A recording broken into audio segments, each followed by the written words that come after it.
Bonjour à tous, c'est Julien Renard d'Investir.us. Je suis ravi de vous retrouver pour cette nouvelle vidéo.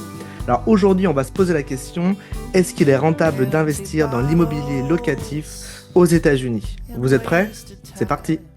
I got nothing to show for all my wasted time. Except for trouble. Dans cette vidéo, je vais revenir sur trois aspects très importants de tout investissement locatif. Première chose, on va parler du marché bien sûr. On parlera ensuite de l'aspect légal d'un investissement immobilier aux États-Unis et puis ensuite, bien sûr, de l'aspect fiscal. Alors, premier aspect, qui est l'aspect marché. Alors, ce qu'il faut comprendre, c'est qu'aux États-Unis, on va avoir des générations de locataires, puisqu'on a un système qui fonctionne avec le credit score. Le credit score, en fait, c'est une note que l'on a en tant qu'emprunteur aux États-Unis. Il faut comprendre qu'il y a un certain nombre d'Américains qui n'auront jamais accès à la propriété. Pourquoi je vous dis ça? Parce qu'il faut comprendre qu'on a un réservoir de locataires très très important sur l'ensemble du territoire national.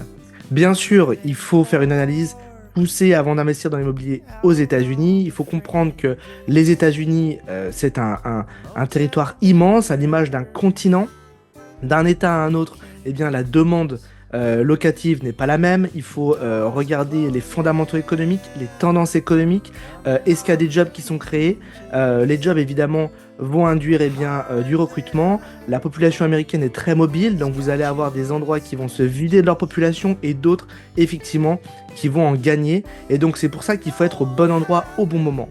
Je suis souvent, bien sûr, en contact avec vous, les investisseurs, avec mes clients ou des prospects qui s'intéressent à ce que l'on fait aux États-Unis, puisqu'on est constructeur et marchand de biens aux États-Unis. On accompagne les francophones dans leur développement patrimonial aux États-Unis depuis des années, à travers, bien sûr, l'investissement immobilier. Et souvent, vous me dites, mais je comprends pas, il y a des maisons qui valent pas si cher et les loyers, bien sûr, sont assez élevés par rapport au prix de la maison.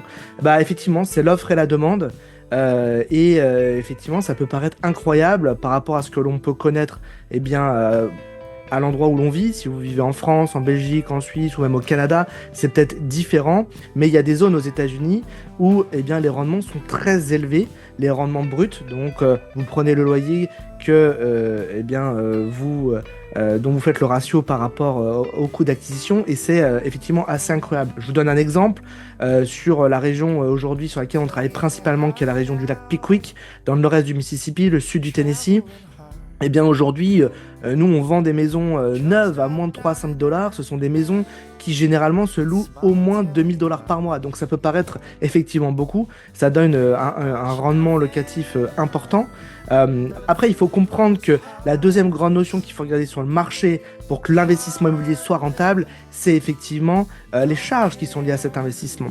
Et là, c'est très important de faire le bon choix en termes d'implantation. Il faut lire et apprendre les régulations et les lois de l'État en question. Il faut comprendre que les États-Unis, c'est une confédération d'États. Donc, chaque État a ses propres règles. Ce ne sont pas les mêmes règles potentiellement entre New York, Los Angeles, Miami ou d'autres grandes villes américaines dans d'autres États. Chaque État a son propre parlement, et effectivement ça peut avoir des implications très importantes. Je reviendrai là-dessus un peu plus tard également, mais il y a l'aspect fiscal qui est très important à prendre en considération, et là pareil, d'un État à un autre ça peut être très différent. Il y a même des endroits aux États-Unis, à l'image de certaines villes d'Europe comme Paris par exemple, qui désormais ont un cap sur leur loyer, donc vous ne pouvez pas faire ce que vous voulez en termes d'augmentation de loyer. Évidemment, nous, ce que l'on préconise, ce sont des États où il y a une liberté très importante, où les lois sont à la faveur des propriétaires pour faciliter les choses, bien sûr. Donc il faut comprendre que les rendements locatifs potentiels peuvent être très élevés aux États-Unis, donc ça peut être très rentable d'un point de vue rendement brut. Après, évidemment, il faut comprendre aussi les charges que l'on a sur son investissement. Les principales charges vont être la taxe foncière, vont être l'assurance et également la gestion locative si vous n'êtes pas sur place, puisqu'évidemment, il va falloir faire appel à un service de gestion locative. Donc là-dessus, il va falloir vous sur ces trois notions performants. Gestion locative, ça va être le bon partenariat avec la bonne entreprise. On fournit nos services-là depuis un certain temps. Je crois qu'on a acquis une forme d'expérience et je pense que nos clients sont assez satisfaits de ce que l'on fait. Donc il faut regarder le frais de gestion locative qui généralement s'élève entre 8 à 12% du montant du loyer. Mais également, regarder le montant d'assurance. Donc là, pareil, la nature du bien dans lequel on investit va avoir un impact. Plus un bien récent, idéalement un bien neuf, moins la cotation d'assurance, la police d'assurance va être élevée, donc ça compte. Puis également, il y a l'implantation du bien. Où est-ce qu'il se situe? Est-ce que c'est dans une zone où il y a des enjeux climatiques plus importants? Ça, évidemment, ça peut peser sur le montant de l'assurance. La taxe foncière, elle est liée, évidemment, également à l'implantation. Et là, d'un county à un autre, voire même d'une ville à une autre, d'une city à une autre, ça peut changer, voire même au sein d'une city, d'un school district à un autre, ça peut changer, puisque la taxe foncière aux États-Unis, eh bien, elle sert à payer des administrations locales, le county, la city et l'école, le réseau d'écoles. Et donc là, pareil, il faut lire en détail ce que ça peut avoir comme implication. Donc, investissement rentable au global aux États-Unis, oui, je pense qu'on a parmi les rendements locatifs les plus élevés dans les économies développées mondiales. Ensuite, eh bien, il faut affiner ça et aller chercher des territoires en devenir, se positionner au bon moment, au bon endroit, surfer la vague, comme on dit, pour avoir un investissement rentable. Pour revenir sur la taxe foncière, en 2 mots, on est sur un territoire, nous, le Tishomingo County, Lac Pickwick, pour revenir sur cette région-là, qui est un des endroits les moins élevés en termes de taxe foncière des États-Unis. Top 5 des counties les moins élevés des États-Unis. Évidemment, c'est une des notions aussi qui nous a plu quand on a décidé de s'implanter là-bas il y a maintenant presque 4 ans. Alors le deuxième aspect très important que vous devez regarder en tant qu'investisseur, c'est la fiscalité. J'en ai touché 2 mots juste avant dans cette vidéo, mais il faut comprendre que la fiscalité est différente d'un État à un autre et parfois même d'un county voire d'une city à une autre. Il y a beaucoup de choses ici qui sont locales, ok. Tout le monde doit payer un impôt évidemment à Washington, donc vous investissez en Alaska, en Floride, en Mississippi ou ailleurs aux États-Unis, tout le monde doit payer son impôt à Washington, que ce soit une corporate income tax, c'est-à-dire un impôt sur les sociétés, ou un personal income tax, un impôt sur le revenu. Maintenant, il y a effectivement des États qui vont vous faire payer une taxe supplémentaire, une taxe qui leur est due à eux précisément. New York, par exemple, ou même la Californie, vous avez des taxes supplémentaires qui n'existent parfois pas dans d'autres États. C'est le cas, par exemple, qu'en Floride, il n'y a pas de taxes contrairement à New York ou à la Californie. Le Mississippi, il n'y a pas de taxe. Tennessee, il y a bien sûr d'autres États, le Delaware, qui est connu pour d'autres aspects, notamment d'incorporation de société. Mais donc, c'est très important de faire ce choix-là aussi, fiscal, pour comprendre ça. La taxe foncière, j'en ai parlé juste avant. Donc ça, pareil, d'un point de vue très local, il faut comprendre d'un county à un autre que la taxe foncière peut être plus ou moins importante. Et puis, bien sûr, ce sont également d'autres règles plus spécifiques sur des investissements, sur des visions plus long terme sur l'investissement. Je pense également à d'autres aspects fiscaux type Opportunity Zone, puisque on a aux États-Unis des zones d'opportunité économique que le gouvernement a détectées, qui permettent de faire des investissements dans des zones dites d'avenir. Et donc, dans ces zones-là, vous pouvez avoir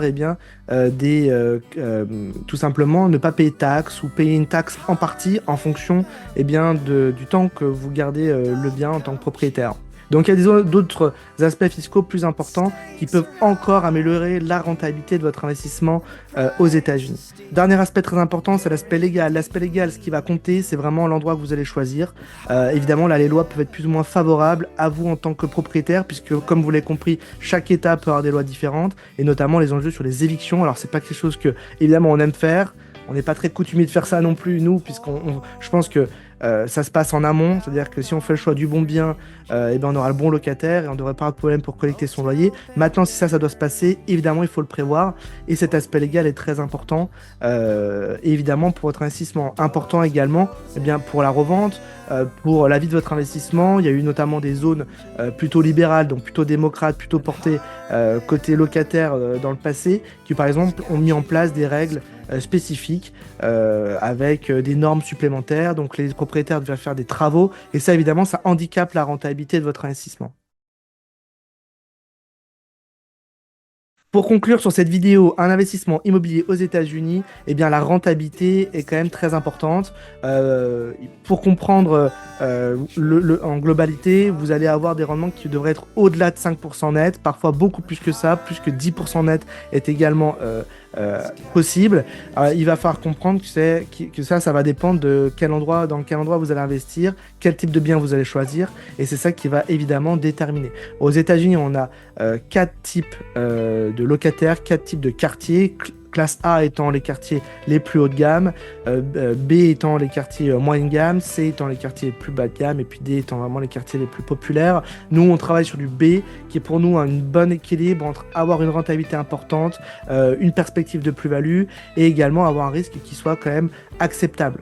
Si vous allez dans des quartiers C ou D, vous risquez d'avoir des impayés plus importants, vous risquez d'avoir des biens anciens qui sont plus du tout aux normes, donc avec des risques de maintenance, voire des risques de reconstruction importants, si jamais il y a des normes qui sont votées localement, donc c'est pas quelque chose que l'on préconise. Bien sûr, n'hésitez pas, si vous voulez aller plus loin dans la démarche, n'hésitez pas à nous contacter pour en savoir plus sur nos marchés dans le sud-est de la Floride, et bien sûr sur la région du lac Pickwick. On sera ravis de pouvoir tout vous expliquer, vous montrer ce que l'on fait, et puis pourquoi pas commencer à travailler ensemble. Je vous dis à très bientôt, bye bye. Don't care.